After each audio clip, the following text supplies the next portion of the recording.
লহ গৌরাঙ্গের নাম রে সিনেমাতে অভিনেত্রী শুভশ্রী গাঙ্গুলিকে দুটো লুকে দেখা গেছে, একটি বিনোদিনীর চরিত্রে আর একটি গৌরাঙ্গের চরিত্রে।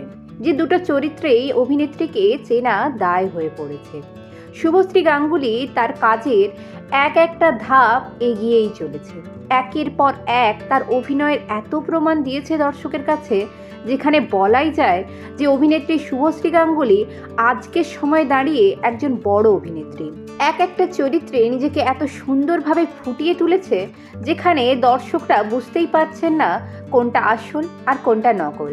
যেমন এই বিনোদিনীর চরিত্রটা, তার সাজ থেকে শুরু করে তার অঙ্গিভঙ্গি, কোনোটা দেখে মনেই হচ্ছে না যে এটা আসল বিনোদিনী নয়।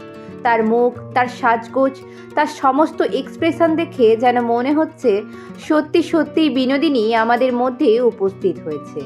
তার এরকম পার্সোনালিটি এবং নিজেকে ক্যারি করার ক্ষমতা সত্যিই তাকে এক আলাদা জায়গায় নিয়ে গিয়ে দাঁড় করায়। বিনোদিনীর এই নতুন লুকে অভিনেত্রীকে কেমন লাগলো অবশ্যই কমেন্টে জানাতে ভুলবেন না।